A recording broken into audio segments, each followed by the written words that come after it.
comenzamos una nueva edición de Café Financiero con toda la información necesaria para manejar mejor tu dinero. Ya se encuentra, como siempre, Yamila Escala. Yami, ¿qué tal? ¿Cómo andás? Muy bien, ¿cómo les va? Bueno, Yami, hoy nos vas a hablar sobre la nueva exigencia de la Superintendencia de Seguros para las entidades que comercializan seguros. Así es. Señalización. Muy bien, vamos a entender de qué se trata esto en instantes. También me acompaña Melina Manfredi. Meli, ¿qué tal? ¿Cómo andás? ¿Qué tal, Ale? ¿Cómo estás? Muy bien, Meli. Bueno, Meli, tenés mucha información sobre la prórroga del congelamiento de los alquileres y las cuotas de los préstamos UVA. Así es, para propietarios e inquilinos. Vamos a ver de qué se trata. Bueno, un alivio para ellos. Y también, más adelante, vamos a conversar sobre seguros agropecuarios de cara al inicio de la campaña gruesa en el campo argentino. Y en el último bloque vamos a conversar con el economista Jorge Castro para analizar la situación internacional y los cambios que puede producir en ella las elecciones de Estados Unidos que se realizarán en muy pocas semanas. Quédate con nosotros, vamos a hacer una muy breve pausa y en instantes regresamos con todos estos temas. Bueno, arrancamos el programa de hoy con una noticia que trajo alivio a los inquilinos y a los deudores de préstamos UVA, porque días atrás el gobierno oficializó la prórroga del congelamiento de los alquileres y las cuotas de los préstamos UVA. ¿Cómo sigue, Meli, este tema? Bueno, como decís, Ale, el congelamiento va a ir tanto para alquileres como para préstamos hasta el 31 de enero del año que viene. En el caso de alquileres van a estar vigentes los mismos contratos que estaban vigentes en marzo, porque esto en realidad es la prórroga del congelamiento que se había hecho hasta el 30 de septiembre. También se suspenden los desalojos y todo lo que sean pagos que hayan quedado pendientes se van a empezar a cobrar a partir, en principio, de febrero. En el caso de préstamos UVA y concretamente lo que es hipotecarios, va a ser más o menos lo mismo. A partir de febrero va a empezar un plan de convergencia donde se va a empezar a actualizar la cuota al valor de la UVA para que el salto, que podría estar hasta el 70% por la inflación acumulada desde los congelamientos que ya se venían haciendo, con la idea de morigerar, ¿no?, el salto. De todos modos, la diferencia entre lo que no se pagó y lo que sí se pagó, o sea, entre lo que se pagó y lo que se debería haber pagado, se va a capitalizar, se va a transformar en UVAs y se va a poner al final de la vida del préstamo, con lo cual se va a extender un poquito la vida de ese préstamo. Los bancos por estas horas estaban pidiendo algunas definiciones al Banco Central sobre la normativa porque, por ejemplo, establece que si la cuota es más del 35% de los ingresos de la familia, tiene que haber algún esquema que mejore esa proporción, pero no establece concretamente ninguna forma de modificar la situación. Así que, en principio, cada deudor tendría que hablar con el banco, pero bueno, los bancos están a su vez hablando con su regulador para ponerse un poco de acuerdo, ¿no? Muy bien, fantástico, un tema realmente importante. Continuamos ahora con información sobre la nueva exigencia de la Superintendencia de Seguros de la Nación para aquellas entidades que comercializan seguros. Yami, ¿deberán exhibir ahora un certificado? Así es, en vidriera o en un lugar visible al público. Se llama Certificado de Aptitud para el Ofrecimiento Público de Contrato de Seguros. Es una resolución de la Superintendencia de Seguros de la Nación que estará vigente a partir del 1 de enero del año que viene. En concreto, ¿qué situación y por qué es importante? ¿Por qué esta medida, bueno, ¿no? Claro, porque intenta atender y a nivel país todo, ¿sí? Lo que tiene que ver con la venta de seguro ilegal. Ajá. No solo de seguros truchos, ¿sí?, que si uno tuviera un problema eventualmente no tendría lo que uno espera, que es la cobertura del seguro, Claro, ¿sí?, exacto. sino también de personas que no están habilitadas para la comercialización. Ajá. Más allá de lo que después pase y decís es seguro, sí o no. Entonces, Claro. bueno, se habla como de varias situaciones al mismo tiempo y Desde FAPASA esperan hay todavía algunas conversaciones respecto de mismo dentro de, por ejemplo, de los agentes institutorios, bueno, quiénes tienen y no esa posibilidad. Porque, bueno, conocemos una figura muy importante que es la del productor asesor de seguros, ¿sí? Que no es la única forma de comercialización y que, bueno, después de muchísimo tiempo se da finalmente una normativa al respecto que es importante para todo aquel que vaya a contratar un seguro de tener en cuenta. En este caso estamos hablando de una modalidad presencial, ¿sí? Sabemos que también hay una comercialización que tiene que ver con otros canales, pero en concreto y en especial nos enfatizaban lo que tiene que ver con el interior del país, bueno, de todas aquellas situaciones en las que uno de esta manera, como posible o potencial asegurado, estaría muchísimo más cubierto. Pero entonces recordemos que dice este certificado por si alguien va a una entidad y qué se tiene que fijar. Certificado de aptitud para el ofrecimiento público de contratos de seguros. De todas formas, ¿esto aparece en la vidriera o va a tener de todas formas o su lugar? Claro, en los próximos meses seguramente hasta podremos mostrarlo al certificado. Claro, esto es a partir del 1 de enero, ¿no? Exactamente, pero la resolución salió y bueno, veremos si hay alguna modificación o no.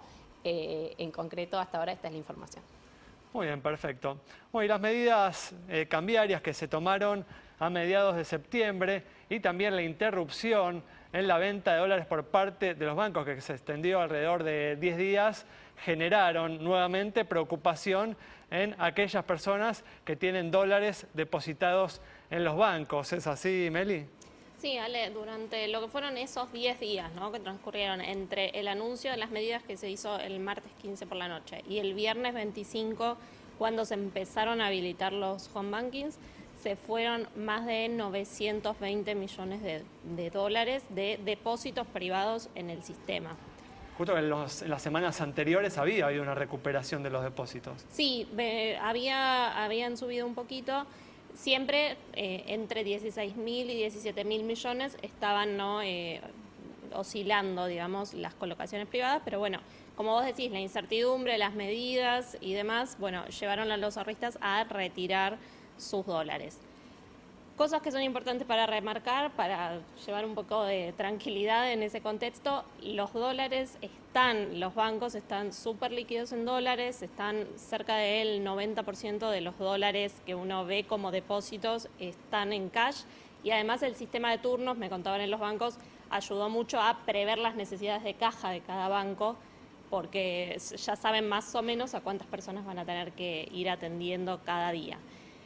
Sin embargo, esto tiene ciertamente un impacto en reservas. Parte de los depósitos en dólares tienen encajes en el Banco Central, que a la vez se contabilizan como reservas, y desde la puesta en marcha de las medidas hasta este momento se fueron de las reservas por ese motivo y por otros, como por ejemplo el pago de un bono que se realizó este miércoles, unos 1.200 millones de dólares de lo que son las arcas del Banco Central, que ya perforaron los 42.000 millones de dólares.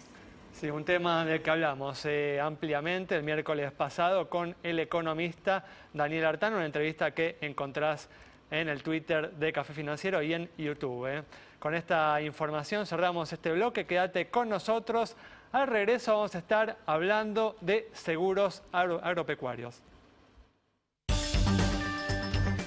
Muy bien, abrimos este segundo bloque, como todos los viernes, dedicado a entrar de lleno en algún producto de seguros, algún producto bancario. Y hoy vamos a hablar de seguros agropecuarios de cara al inicio de la campaña gruesa en el campo argentino. Y para hablar de este tema estamos con Gustavo Mina, que es gerente de seguros agropecuarios de Sancor Seguros. Gustavo, ¿qué tal? ¿Cómo andás?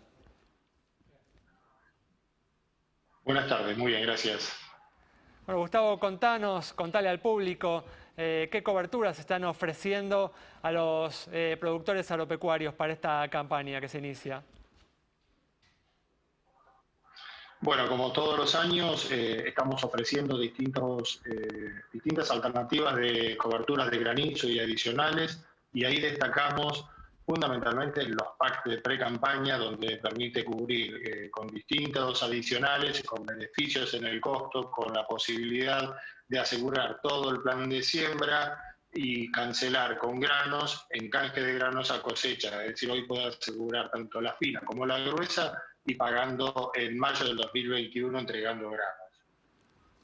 Este año, Gustavo, también van a estar ofreciendo un seguro paramétrico, ¿no?, para los productores agropecuarios.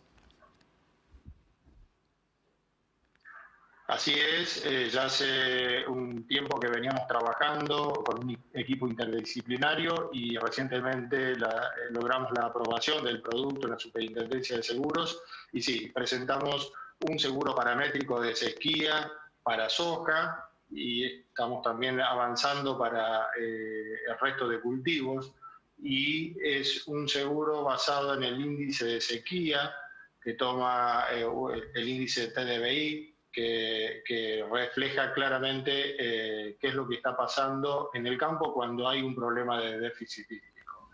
Y un aspecto importante a destacar es que reducimos el principal problema de los seguros paramétricos, que es el riesgo base. Estamos definiendo o tomando el índice alrededor del campo asegurado, 10 kilómetros alrededor del campo asegurado. Con lo cual, este índice refleja claramente lo que está pasando en cada uno de los lotes o en cada uno de los campos asegurados, y es una gran innovación en cuanto al índice, pero también en esto de la reducción del riesgo base. Pero recordemos justamente cómo funcionan estos seguros. Si el índice está por debajo de un parámetro que se establece, ahí ustedes indemnizan al productor, ¿no? Así es, armamos este producto para que el productor agropecuario pueda elegir tanto el nivel de cobertura o el nivel de sensibilidad y también cómo va a indemnizar. Y sí, y es cuando se define el periodo de medición que el cliente puede elegir en qué momento dar mayor peso del ciclo del cultivo, dar mayor peso, se define un umbral, un gatillo, y después se mide cuál es el valor real. Y cuando supera ese índice, indemniza, independientemente de lo que pasa en el campo. Con la reducción de riesgo base, claramente, si dispara el índice es porque hay daño en el campo. Y también podemos definir, en función de la estrategia de aseguramiento que quiera el productor agropecuario, el nivel de indemnización. Puede ser orientado exclusivamente al periodo crítico o un periodo más amplio, y también cuál es el porcentaje de indemnización. Realmente es un producto que los invito a analizar en nuestra red de productores asesores de seguros, porque es innovador y en un año donde todo indicaría de que puede haber déficit hídrico, es una buena propuesta la que estamos ofreciendo. Muy bien, Gustavo, muchas gracias. Cerramos entonces este bloque con información sobre seguros agropecuarios. Quédate con nosotros, al regreso vamos a estar dialogando con el economista Jorge Castro.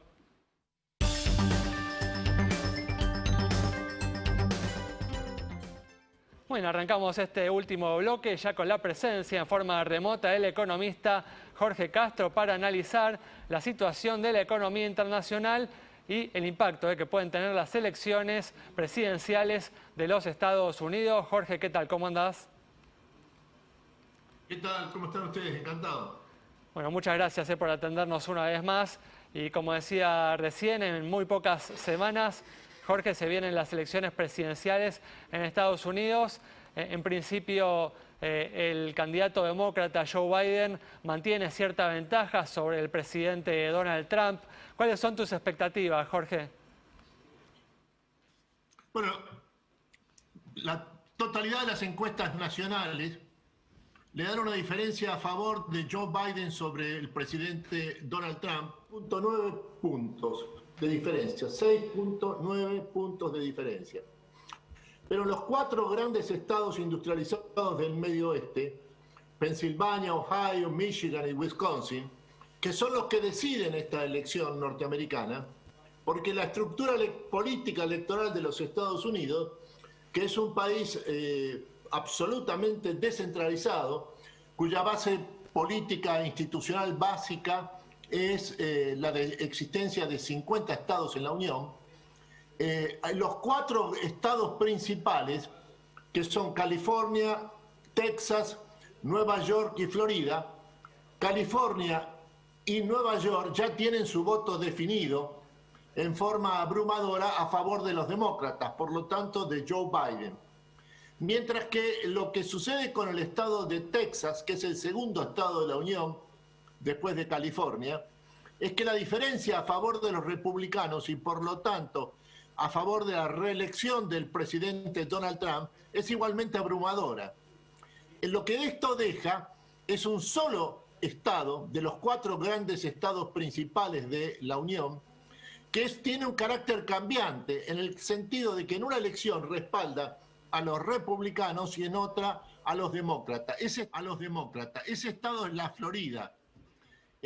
Por lo tanto, acá la clave del triunfo del presidente Donald Trump para lograr su reelección en las elecciones presidenciales del próximo 3 de noviembre es si logra imponerse en si logra imponerse en Florida, además de Texas, y en los 4 grandes estados industrializados del Medio Oeste, Pensilvania, Ohio, Michigan y Wisconsin, que fueron los que le dieron el triunfo en 2016.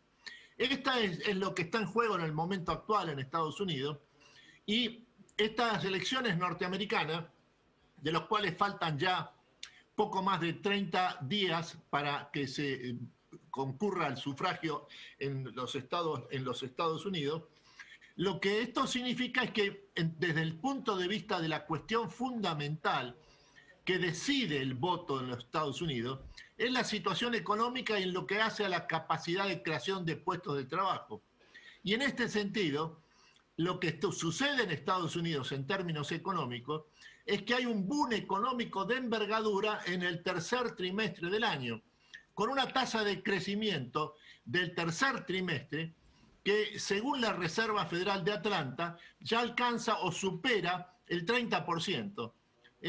Hay que tomar en cuenta en lo que se refiere a la creación de puestos de trabajo, que después de haberse perdido 22 millones de puestos de trabajo en la profunda recesión de los meses de marzo y abril de este año, ocasionada por la pandemia del coronavirus, después, en los 4 meses subsiguientes, se han creado más de 10 millones y medio de puestos de trabajo. En otros términos, en 4 meses se ha recuperado la mitad del empleo perdido en la recesión provocada por la pandemia del coronavirus de los meses de marzo y abril de este año. Muy bien. Jorge, ¿crees que la victoria de uno u otro candidato va a cambiar las perspectivas de la economía global? No cabe duda, porque Estados Unidos es la mayor economía del mundo. El Producto Bruto norteamericano asciende a 21.9 billones de dólares. Es el 25% del PBI global. Estas elecciones de los Estados Unidos del próximo 3 de noviembre es una elección que tiene un significado inmediatamente global. En otros términos, lo que está en juego en Estados Unidos de ninguna manera es simplemente el intento de conseguir un nuevo mandato de parte del presidente Donald Trump y a su vez la tentativa de los demócratas encabezados por Joe Biden para evitar que esa posibilidad ocurra.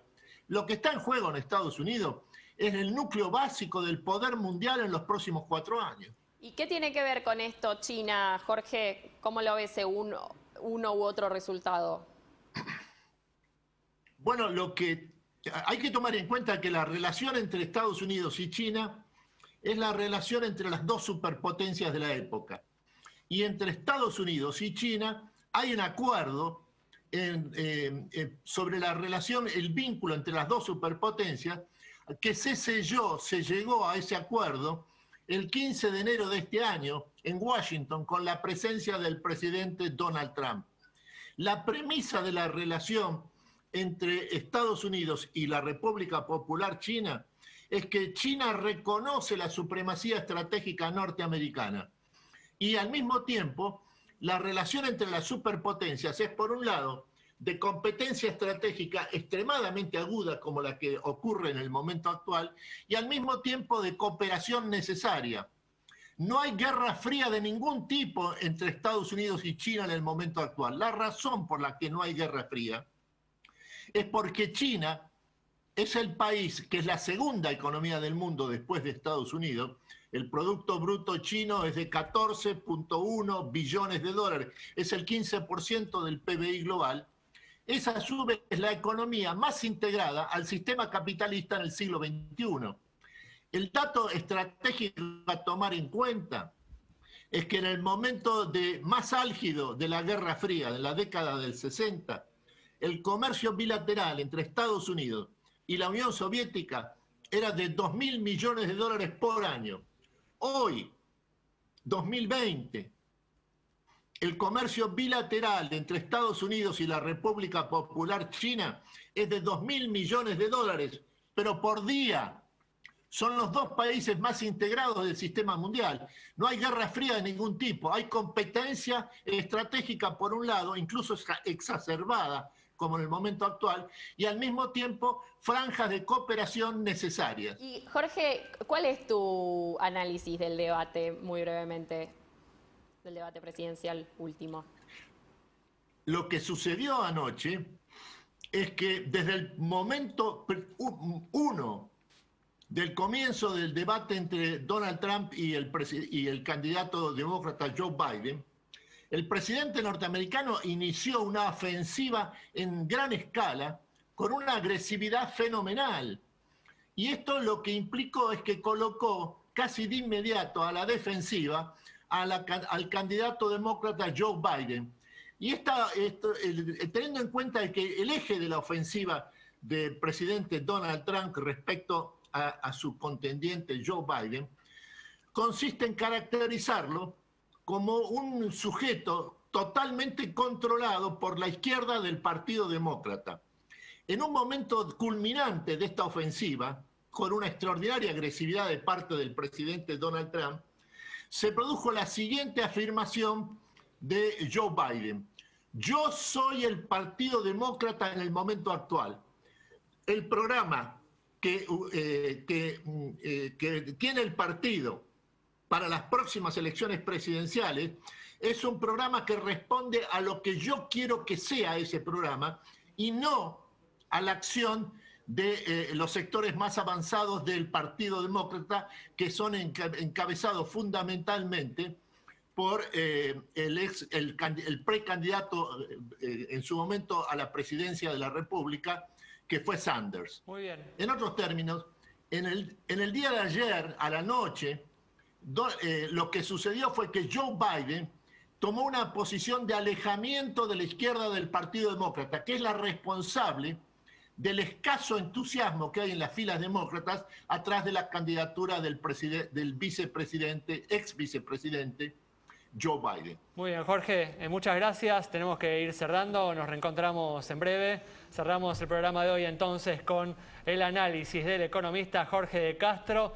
sobre la situación de la economía internacional y cómo se puede ver afectada por los importantes comicios que se realizarán en muy pocas semanas en los Estados Unidos. Nos reencontramos el próximo miércoles a las 20:30 aquí en Metro.